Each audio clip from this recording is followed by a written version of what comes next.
Hello, everybody. We're about to get started. Thank you so much for joining us today for our live webinar on best practices for transaction management. Today, the agenda is going to be to discuss representing both sides, how to handle offers, canceling deals, what is a transaction owner, and monitoring of transactions of others. My name is Lauren Palenskar. I'm an implementation specialist at Brokerment, and the presentation today will be done by Casey Gregory. Hey, everybody. Just a heads up that all the functions that we'll be talking about today that we'll be reviewing are available in all three plans: Simple Start, Standard, and Enterprise. If you have any questions, please use the chat option for questions, and we'll answer additional questions live and also at the end of the webinar. And then remember, you can also view our other video guides at support.brokerment.com. Casey? Hey, good day, everybody. Thank you for joining us for today's webinar on best practices. Lauren said, my name is Casey Gregory. I'm also an implementation specialist here at Brokerment.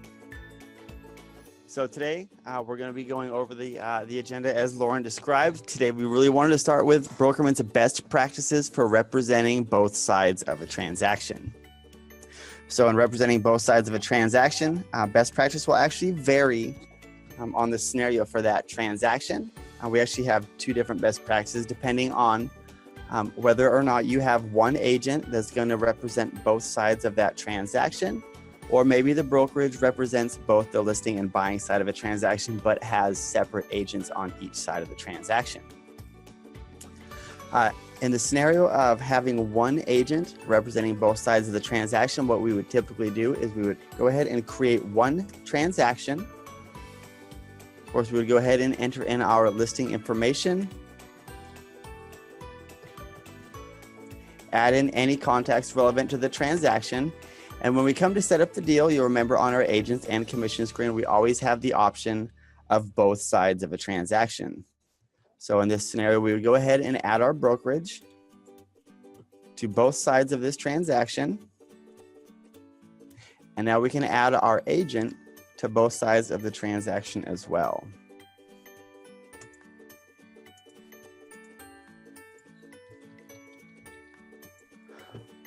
Once we've added on our agent to both sides of the transaction, we can go ahead and put in the deal that's been negotiated on this transaction, create the transaction, and now Casey, as an agent, has access to manage both sides of this transaction within one single transaction in Brokerment. He can add his checklists, he can manage both the listing and the buy side of the transaction. Now, in a lot of scenarios, you may have it where your brokerage is representing both sides of the transactions, but you actually have separate agents on each side of the transaction. Our best practice for having separate agents on each side of the transaction would actually be to create two transactions. For an example here, we have 123 Casey Boulevard. And you'll see we have our brokerage representing the listing side with Casey Gregory as our listing agent. This is going to give him the listing side of the transaction to manage while he works his side of the deal individual from the agent that's on the buy side. On the other side, we have a transaction specifically created for representing the buy side of the transaction. And now you're going to see we have Taylor Reef here as our buy side agent. Keep in mind that agents can only see transactions that they're assigned to within the Brokerment system. So Taylor will only be able to see the transaction on the side he's representing within his Brokerment system, as well as Casey will only have access to his one side. This allows both agents to work individual transactions on the same listing when the brokerage is representing both sides of a transaction. Now, I do want to stop here for a moment and see if anyone has any questions on the best practice on how to best represent both sides of a transaction within Brokerment.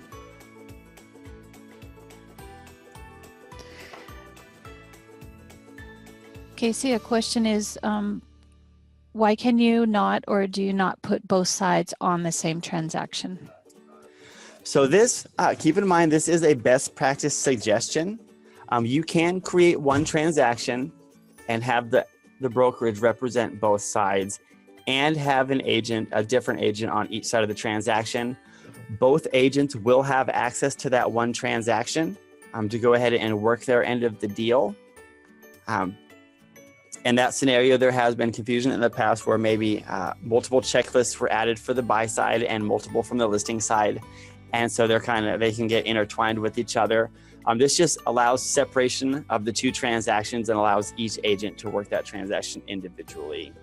So this is just a best practice suggestion and definitely not a rule of thumb on how to represent both sides of the transaction.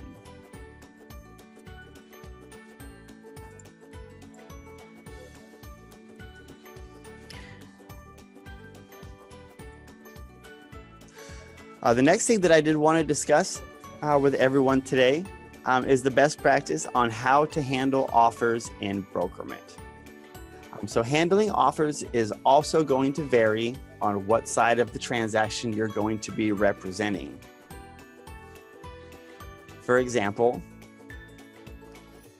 how we handle offers as a listing agent is going to be quite different as how we handle offers as a buy-side agent. On this transaction here, we see that we have Casey representing the seller on the listing side of the transaction. So in this scenario, we're actually going to be accepting or receiving offers on our property. Within any transaction inside of brokerment, you're always going to see this offers tab over here to your left. And when we click this, this is going to generate a unique URL specific to this transaction only. You can make this link public on any sites you may advertise on, also publish it in your MLS listings. This will allow potential buyers to submit offers to your transaction through an online portal. And so we can see what this offers portal looks like from a potential buyer when they go into the URL that you've published. You're going to see they can enter in all of their offer information, price, earnest money, the type of loan that they're going to be offering on this transaction, also whether or not they're pre-qualified. It's also going to provide you with that potential buyer's buyer agent information, the buyer information, and a spot to upload the offer documents. So in this example, we can go ahead and enter this information.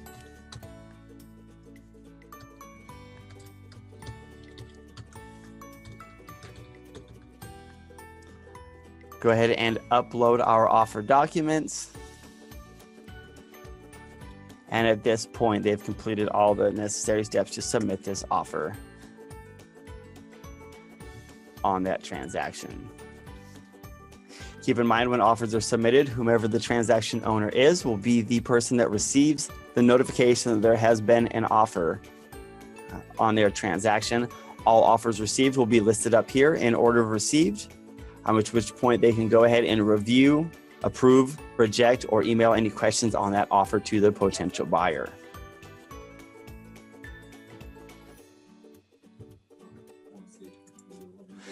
So of course, as we all know, the difference in handling offers between a listing and a buy-side transaction is when we're on the buy side, we're actually going to be submitting offers on properties. So typically the best practice is when you're representing the buy side is you have a buyer that you're working with, you're submitting several offers to several different properties.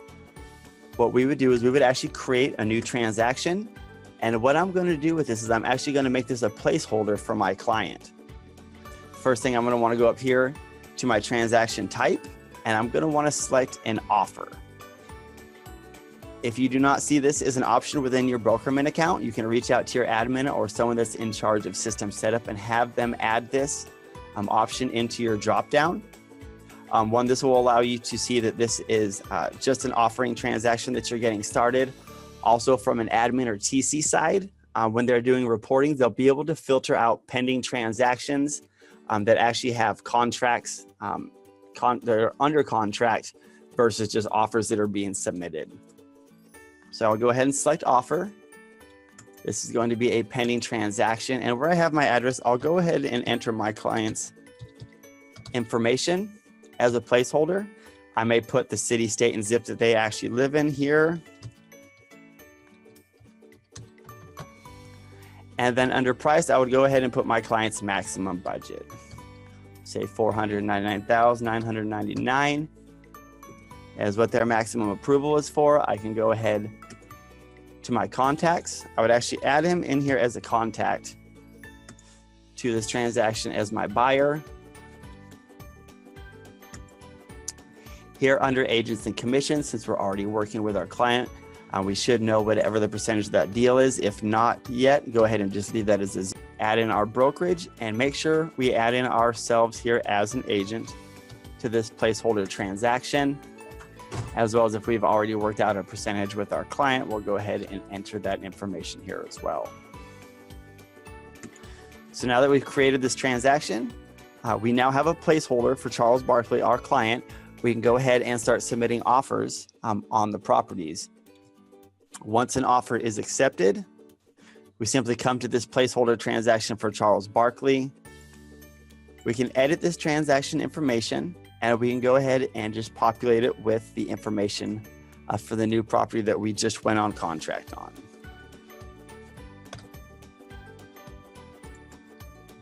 So we'll go ahead and put in the transaction information. We're going to change this from offer. I'm going to put in the actual sales price or offer price that was accepted.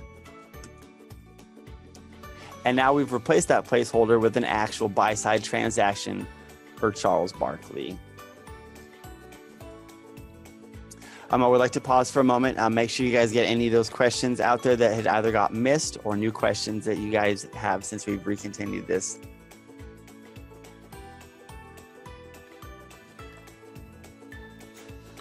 So if we are a buyer's agent and the seller's agent doesn't use brokerment, how would that work? Well, you would just handle this transaction as a buy-side transaction. You would create the transaction, make sure that you set up your brokerage and yourself as the buy-side agent, and you would work the deal just the same, even if the selling side agent did not use broker. So one other option here as far as offers when you're representing the buy side of a transaction is some brokerages may actually create a transaction for every offer that they put out there. And then when they have an offer that is accepted and they go under contract, they will keep that one transaction. They will take the other transactions that were offers that were rejected, and they'll go ahead and cancel this transaction. Okay, Casey, thanks. Another question. I know you discussed the buying and selling agent sharing access to files, but if we are the buyer's agent and the seller's agent doesn't use brokerment, how would that work? So there is no file sharing within brokerment, but you can use the e-sign platform for any signatures that need to go out to either the other side of the transaction agent, at which point he can forward them to their clients. They can also use our email function to email any documents that need to go to the agent on the other side of the transaction. If you write 3 offers for Charles, where does it show up? So in that case, you would be creating a new transaction for every offer. You create a transaction for every offer. Once you go under contract, you'll keep that one transaction that goes under contract, and you're going to cancel out any other offer transaction that you've created in the system. So again, this is the best practice. You can either make the placeholder as we just went through for your buyer until you go under contract, or you can create a separate transaction for every offer that you put out on the properties. Where would we upload a contract to our listing so our broker can see it? All transaction documents can be uploaded to the Documents Unsorted folder. You can do that 3 different ways. Of course, we have the add via email. You can drag and drop, or you can actually add documents one at a time to your checklist items.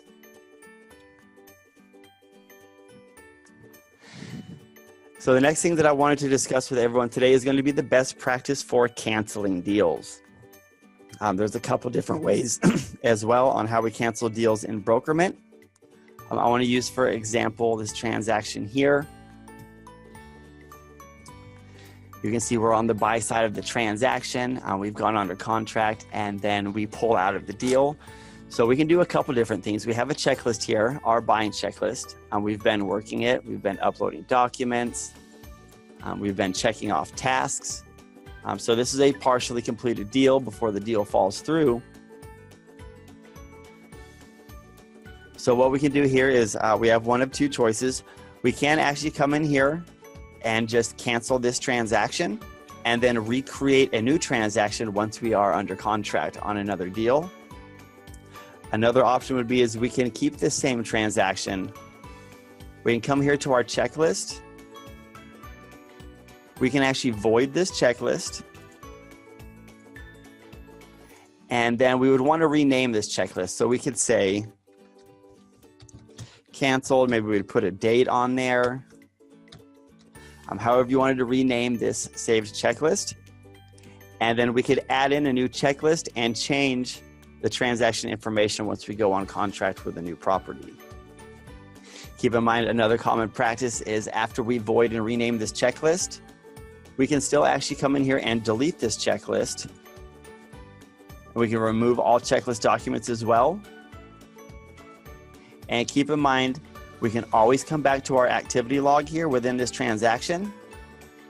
We can see our checklists that were deleted, and we still always have access to any documents that were uploaded to this transaction for download at a later date.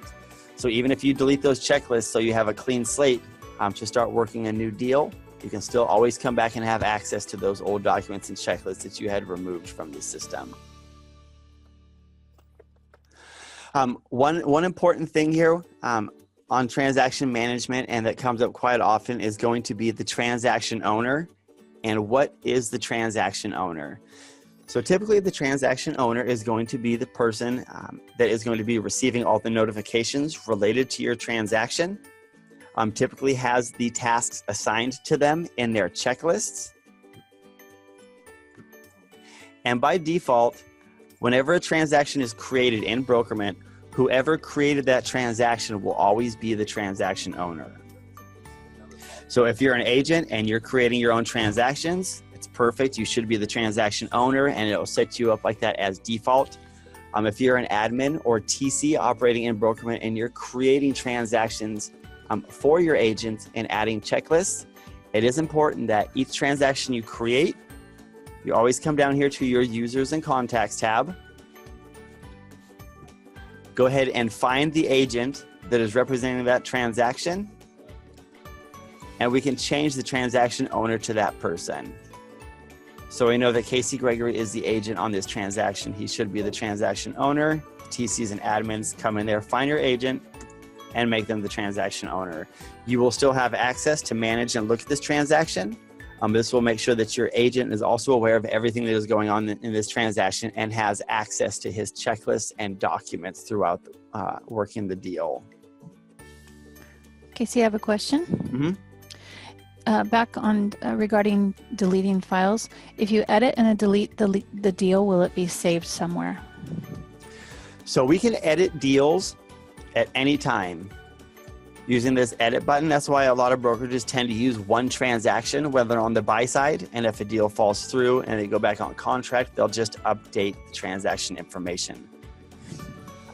If you delete a transaction, that transaction is permanently deleted. So best practice would always be, if you're going to be creating a new transaction, is to cancel that transaction. More common than not, it would only be admins and TCs that have access to deleting transactions, again, because it is permanent and there is no recovering of that transaction once it is deleted. Regarding offers, I have a question about, it says, so would the offer just be sent by email then, meaning if we didn't have access to the system? So the offers are only going to be available to whoever has access to this specific transaction. So if you're an agent, transaction owner, an admin or TC that has access to all transactions, they will be able to come in here and view these offers. There will be no other access from other agents or so on, or anyone that doesn't have access to all transactions. that will be able to see this offer information. Great, thanks. Mm-hmm. So one other really important thing is going to be the monitoring of transactions of others. So this is going to apply directly to your brokers, admins, TCs, again, anyone who has access to all transactions within the Brokerment system. Now we have a few different ways of helping our admins and TCs monitor these transactions. The first one is always going to be underneath this transactions tab where all our transactions are housed. Underneath this current view filter, there's always a default filter called requires attention. You guys can come in here, select this requires attention filter. This will show us all the transactions in the system that have past due or outdated tasks to complete. You are able to come into any one of these transactions. We can view anything that is outdated. You can either try to complete these on your own, or if you need to notify your agent that they need to come in here and complete these tasks. Again, under users and contacts, I can come down here. I can email my agent, give him or her a subject, and complete tasks. If I want to send them a message, they will receive this email letting them know that there is outdated or incomplete tasks specifically on this transaction 123 Alamo Avenue. Another great function we have for admins and TCs to monitor others' transactions is going to be the calendar tab. This is very similar to the agent's calendars where they can see all the tasks that are due on all of their transactions in one place. So as admins and TCs, you will be able to filter by your own personal calendar, which is tasks that are assigned to you. I can also drop this down. I can view all transactions throughout the entire Brokerment system. And I can also filter this by all the agents within my brokerage. So I can select individual agents, see a list of tasks that they need to complete. If I'm able to complete them myself, I'm actually able to work out of this calendar just like it was a checklist. I can check stuff off. I can upload documents for them, so on and so forth. And then the last and final way to get a really great snapshot of everything that's missing, incomplete, needs approval, is always going to be underneath your reports tab. And we actually have a transaction documents report here for admins and TCs to come into. You're able to get a full report of all transactions that have missing, incomplete, past due, not submitted, or pending review tasks. And you're also able to filter these all by transaction statuses. Maybe you have some closed transactions with tasks that never got completed. We're able to look at that. You can also filter this by the type of tasks that still need to be completed, whether it had rejected docs, pending review, which means you as admins or TCs have documents submitted to you that you have not yet reviewed.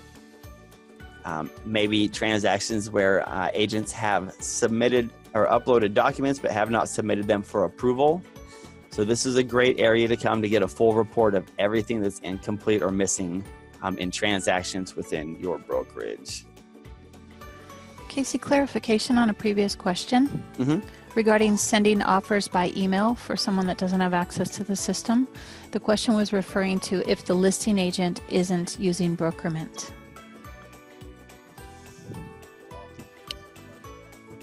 So our offers tab within a transaction, this tab will specifically be for listing agents in Brokerment. Maybe your TC or admin is using Brokerment to manage your transactions for you. This is, like I said, a link that you can make public. You can publicize it on any sites you may advertise on. You can also include it in your MLS listings if your MLS allows open URLs to be published on it. It can be emailed, so on and so forth. So anyone can access this link once it's generated from the offers tab. Okay, great. Thank you. So that's everything I wanted to cover today with our best practices in transaction management. We're going to go ahead and get ready to close out this webinar, but we are going to leave it open so you guys can go ahead and ask any questions that pertain to anything we've covered today, so we can go ahead and get those answered for you. Keep in mind, if you have any further questions, you can submit those questions to support@brokerment.com.